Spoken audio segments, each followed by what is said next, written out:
So now I'd like to introduce Dr. Wladimir Wertelecki, who is the former chair of the Department of Medical Genetics at the University of South Alabama.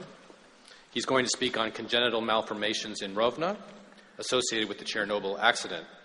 And this is where my great-grandparents came from, so I'm very interested. Thank you.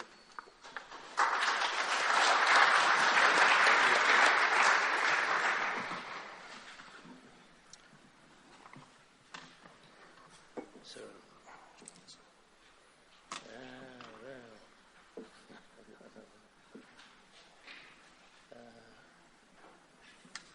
this one, the blue one. Yeah, right, and this is forward, backwards, and this is the pointer.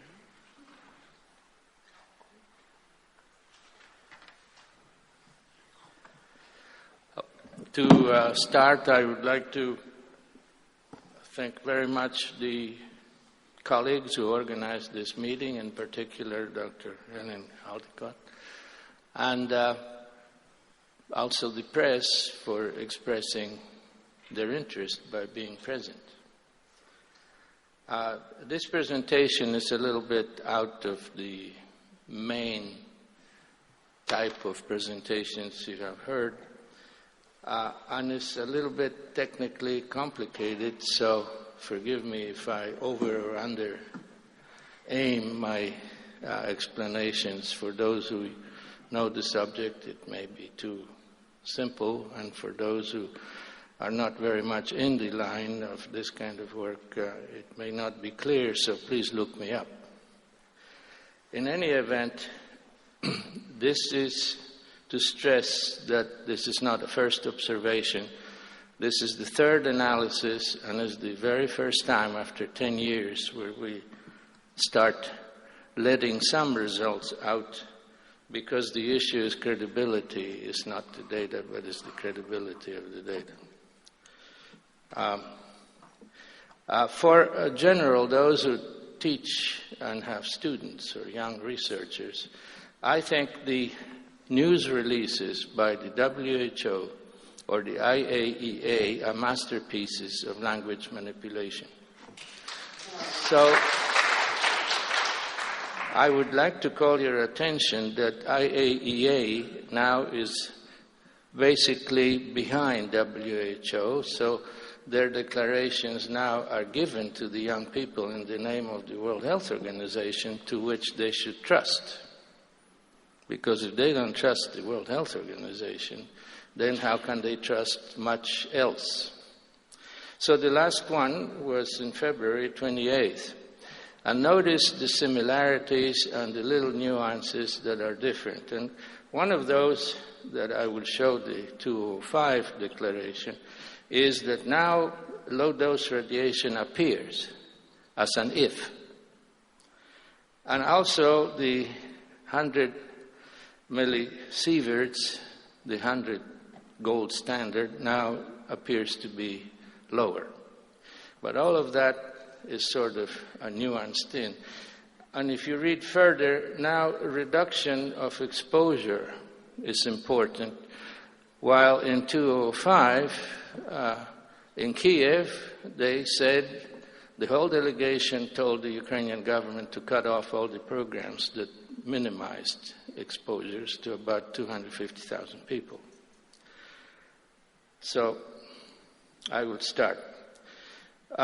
This work required cooperation of many people, many more than I can mention, and you can find out what is this OmniNet in the web, and it involves international and Ukrainian colleagues.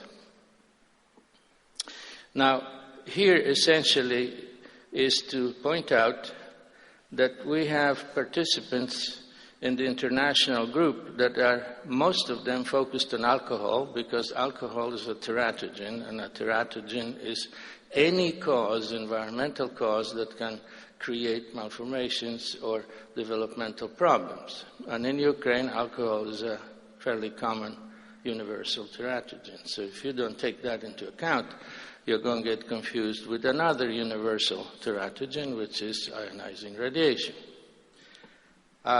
Among others, there are cultural anthropologists, mathematicians, people interested in statistics, nutrition, psychology, and so on. So we did what we could, and most of that is done pro bono. And if not pro bono, none of it is done connected with government or the nuclear power industry. I also want to tell you that data is data, and good data is good data, and the gold standard is this one. Is the Hiroshima-Nagasaki studies by Dr. James Neal. And it's not only about cancer and cancer and cancer, it is also about congenital malformations. But I want to stress that these studies are not about teratogens. They are about gene mutations, which is completely different to what we are going to be talking about. I also want to point out that the radiation model, in our view, from Hiroshima and Nagasaki is irrelevant to the Chernobyl situation because the ionizing radiation in Rivne is chronic, not acute. It's not a blast, but it's a continuous drip. It's not gamma or neutrons, but it's mainly beta type of radiation. It is not external, but it is inhaled or swallowed. And the people that were studied that then had children 2 years later in Hiroshima and Nagasaki, those parents were exposed to radiation, but their children that were conceived in a radiation-free environment. Nobody in his right mind went down to the hypocenter to conceive a child. All these people conceived children after Hiroshima and Nagasaki. So we referred to a release of IAEA in 2005, but actually the data was already done in 1995, and since then it has been pounding the same message. So one of our contributor, was Dr. Hans Paul, who very kindly explained to me, because I don't understand this process, of how this enormous committee came up with these things. And this is the release, more or less, in the shape of 10 years later. And notice a little bit of nuance difference. So it is sort of presumptuous to say you're not going to find something.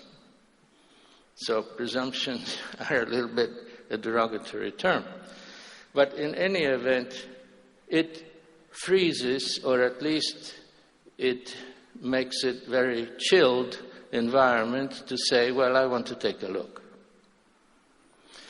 So we convened a meeting exactly on the 5th anniversary of the Ukrainian independence. This is I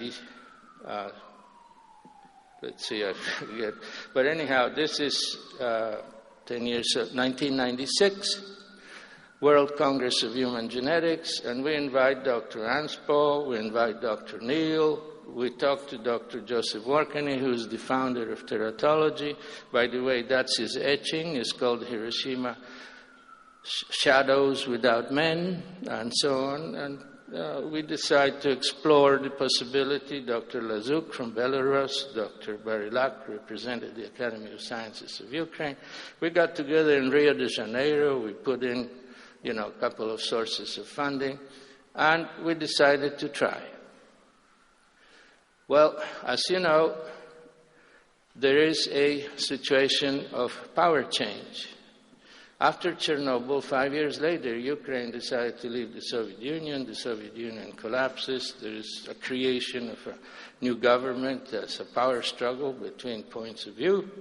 And in that environment, we tried to start an international program based on international standards to establish a population registry of every child born and every child examined. And that started in 2000. Now, the terms Chernobyl, you already know. Polossia is a region of Rivne. Polishchuks are the native people from Polossia, and Rivne is one of the 28 provinces of Ukraine. And we decided that we need to use international standards, so we said, okay, we're going to join the European Congenital Malformation Monitoring System, and we're going to make Ukraine a member of that system, and they are welcome to come and check the data. So we established teams across Ukraine, and slowly, to quickly accumulate data, we were doing population monitoring, still do, in more than one province. And here is the cloud, and there is Rivne, and on the north, the northern half of the province is called Polossia, and further north is the river Pripyat, which you have heard before. And we quickly noticed that there is a departure of certain rates. And if you look at neural tube defects, Eurocat reports 10.2, we begin to see 18.5, and we notice anencephaly goes higher, and microcephaly is higher, and anophthalmia is higher. So it's a hypothesis. Let's then see what we can do. Let's put our very limited resources and crank it up. Then we realized that maybe we should concentrate on the dirtiest of the provinces. So we publish here and there, and we study Polishchuks, and we put something in human biology because the population isolate, and they may be inbred, and they look like Cajuns in Louisiana, and so on. And here's the province.